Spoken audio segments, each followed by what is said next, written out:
Ang daming mga babaeng nababalo sa phone na to. Bakit? Why so yummy? Why so sexy? This is the Oppo A3. Ito ba yung tsura niya? Sobrang yummy. Sobrang sexy. Really turns you on. Kung lalaki ka, baka cringe yung ginawa ko. But seriously, the design on this thing is just totally sexy. Kamukha niya si iPhone, no? iPhone 16 na ba to? Grabe ka elegant. Grabe ka smooth. Grabe ka refined yung kanyang design. This one is also military grade, shock resistant. Kahit mahulog siya ng ganyan, okay pa rin daw siya. Vince, wala naman dyan yung phone. Nasabi mo? Eto. Oh. Balik ko lang. Maghuhu muna ako. Huhu! Okay, so very premium yung mga box ni Oppo ngayon. Combination of white and gray. Meron siyang 5,100 mAh of battery, coupled with a 45 watts flash charge, and over 4 years durable yung kanyang battery. Pang matagalan siya. Meaning, hindi mo na kailangan mag-upgrade for a very, very long time kapag ito binili mo. That is kung specs yung hanap mo. Baka mag-upgrade ka agad. Because this is powered by Snapdragon 6S Gen 1. Ayun. Naka 8256 na po to. 8 gigs of RAM, 256 gigabytes of internal storage, and here's the phone. Grabe, pati yung papel pa lang. Very nice packaging. Actually, napansin ko nung pandemic, parang nagbago sila ng branding. They're not the green color that you usually see. Wala nang green dito. Naalala nyo si Oppo? Green. Now they're black and white, signifying a major change in branding. Mamaya na yan. Underneath, we're getting, ganda. Parang maleta design. Rimowa. Ko ba yan? Or Remova. Nakakasosyal pala to. SIM ejector pin. We got here the quick guide, the safety guide, the USB Type-C cable, and of course the 45-watt Oppo charger. Super VOOC na po yan. Able to charge the phone in just 30 minutes. 50% agad. Ito na ang phone. Oh my God. Look at the sheen at the back. Look at the shape of the phone. Wait lang. Bro, papakita sa inyo. Ito yung bago kong creator, si Sendo. Hey bro. What's up? It's your boy Sendo. Follow this man. Follow this man. It's your boy. So sa tingin ko, sobrang sexy na itong phone. Oh? Parang ikaw. Oh. And the look of the phone is turning me on. Speaking of turning on, ang yummy niya. Mm-hmm. Sinto-sinto eh.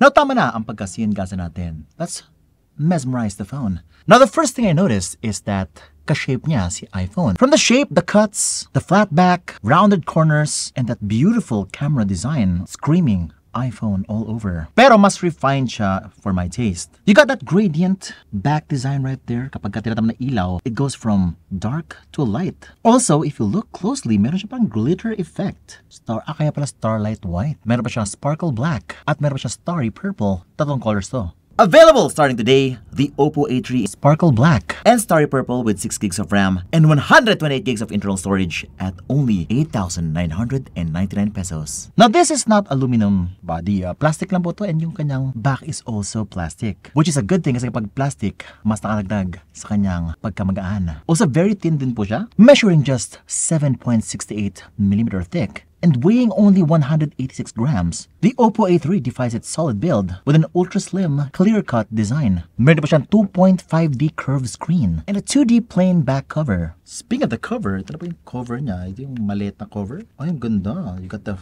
frosted finish at the side. Ay, bagay na bagay! Wow! Now, that's what you call compliments. Talaga nag-compliment yung itsura niya. It's taking the whole iPhone design into a different level. iPhone design na mukhang Rimowa.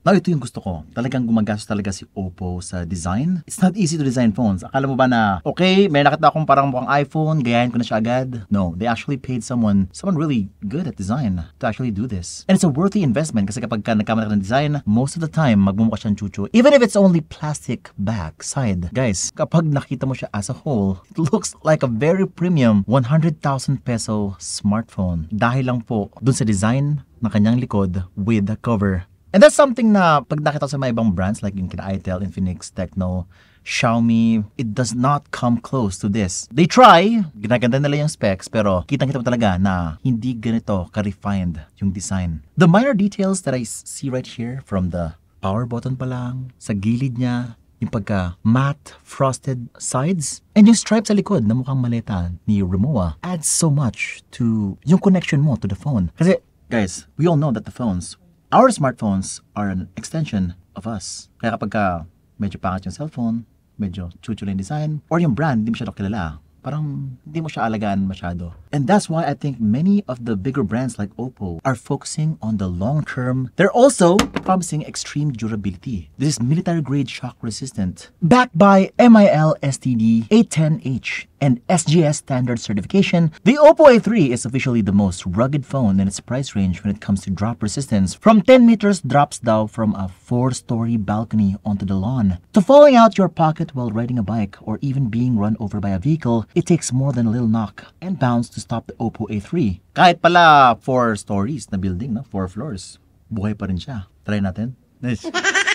With the cover. Now, I'm not suggesting that you should try and do a drop test right now. Ang ibig sabihin naman nito is kapag may accidents ka, clumsy ka, or meron kang child sa bahay na talagang mahilig magbato, you will be confident na okay pa rin yung phone mo. They really designed this to be a long-lasting product. Speaking of long-lasting, meron pa siyang waterproofing, IP54 water, and dust resistance. Pwede rin po siyang matalsikan. Pero lublob is a totally different thing na. Kapag nilublob mo yan, baka, asahan nyo, baka masira siya. IP67 na yun, yung mga ganon. 54 is water na splash proofing lang. Pwede siguro maulanan, or kapag merong tumalon sa swimming pool na basa siya ng konting splash, okay pa rin. Pero yung underwater for a long period of time, no, don't do it. Actually, hindi lang yung pang matagalan niya. I've also seen the fluency rating. Pang 50 months na yung kanyang performance fluency. Ibig sabihin, after 4 years, okay pa rin yung kanyang performance. Smooth pa rin. Just like brand new. Kasi after some time, guys, kapag Android phone, nagde-degrade yung kanyang performance over time. But this one, they are promising after some time, smooth pa rin siya.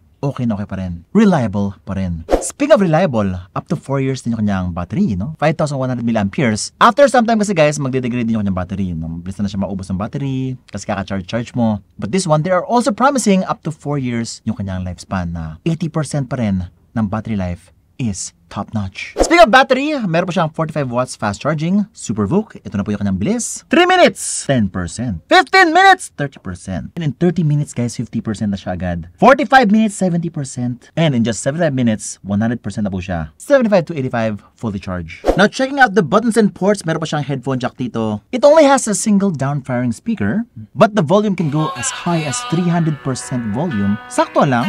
I've heard it, not very loud, pero umabot daw ng 300%. Meron siyang microphone sa ilalim. USB Type-C port. Sa right side yung power button. Volume rocker sa taas niya. At sa left side is kanyang SIM tray. Na merong dual nano SIM card slot plus micro SD card slot for expandability up to 1 terabyte. Sana pa naman! Oh, wow, that is a very bright display. Actually, Oppo is saying na meron siyang 1,000 nits of ultra brightness. Actually, very bright yung display niya. Now, the display is very bright. Parang AMOLED ba to? No, this is not an AMOLED display. It's only LCD. 6.67 inch po siya. Quite big. 90 Hz refresh rate. Very smooth.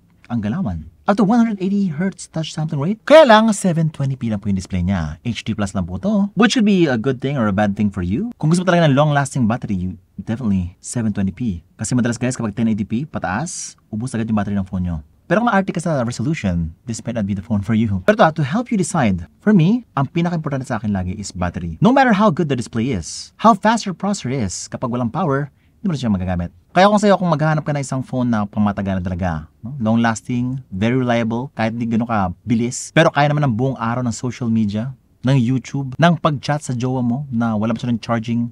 Actually, mabilis naman yung charging niya. This is actually more usable than a phone na sobrang ganda ng specs, na sobrang bilis, at saka ganda ng display. Ako yung iPhone ko, ang ganda ng specs niyan, pero ubos agad ang battery. Kailangan mag-charge. Kapag naubos yung battery, kailangan kung lagi mag-plug sa mga wall na nakakainis.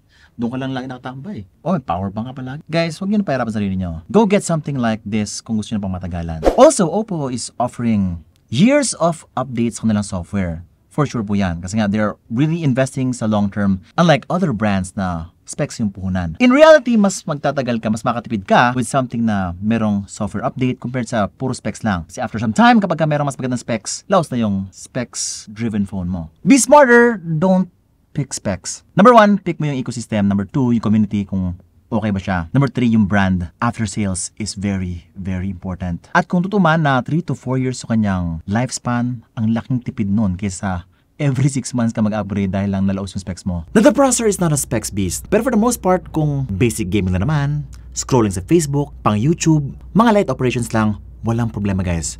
Okay na to. Snapdragon 6S Gen 4 ito na pinaka niya Antutu benchmark. 250,000 points Antutu benchmark. Now for most operations, social media, Google Chrome, it just functions like your 8,000 to 10,000 pesos smartphone. Pero kung gaming talaga, that's where things are going to change. Kapag ka Mobile Legends ka, Genshin Impact, this is not gonna be your phone. Tingin ka lang sa iba. Pero kung di naman talaga nag-Genshin Impact, Call of Duty, kung picture lang naman at yung something na pang matagal na hanap mo, pogi pa. Yung hindi ka bibiguin, hindi ka iiwan. Also, the bezels on the displays, sakto lang din.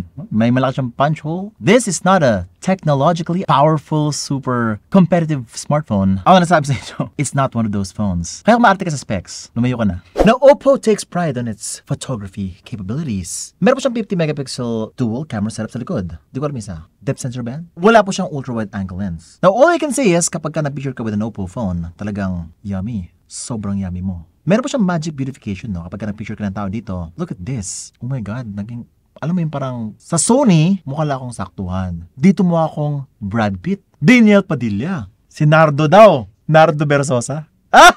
But yes, the beautification on the Oppo phone, on the Oppo A3, will do wonders to your looks. But overall, the image quality on the Oppo A3 is excellent in every way. Wala na siya mga extra advanced features that you will see on an Oppo Reno phone. Meron siya mga basic photo capabilities dito like portrait mode. Meron din siya pro mode for extra flexibility on your creativity. May night mode din siya. May dual video din. No? Kung gusto mo react while doing your video, pwede rin. May time-lapse din siya. And yes, overall po yung image quality na makuha mo dito is just excellent right out of the box. Mapaplants, mapatao, and the background blur is just pretty good. Yung color din, sobrang lakas na dating. Yun nga lang, if you're looking for much more advanced features like telephoto, mga filters, wala rin mo siyang 0.6 dito or 0.5. Pero hindi naman na important sa inyo yun. Kung mahilig ka mag-selfie, mag-picture-picture ng mga family mo, ng pets mo, perfect na to para sa inyo. And yung selfie camera, 5 megapixel. Webcam, ang smooth din. Smooth, ang gwapo. May mole ako. Hindi, punch hole pala yan. Pero okay nakuha niyo yung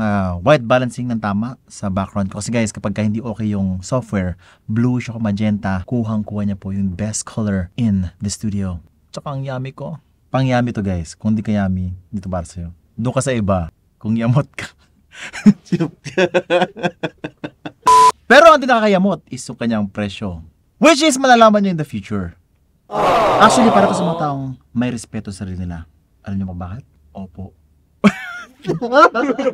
Now this phone is definitely for the serious people who really love to get themselves something luxurious, something elegant, something that means business. This is the Oppo A3. All about the business. Kung gusto na full review nito or another phone that's also as good as this one, mag-subscribe ka lang, hit the bell icon so that you don't miss any of my great content as and you're watching Unbox Diaries. Ooh.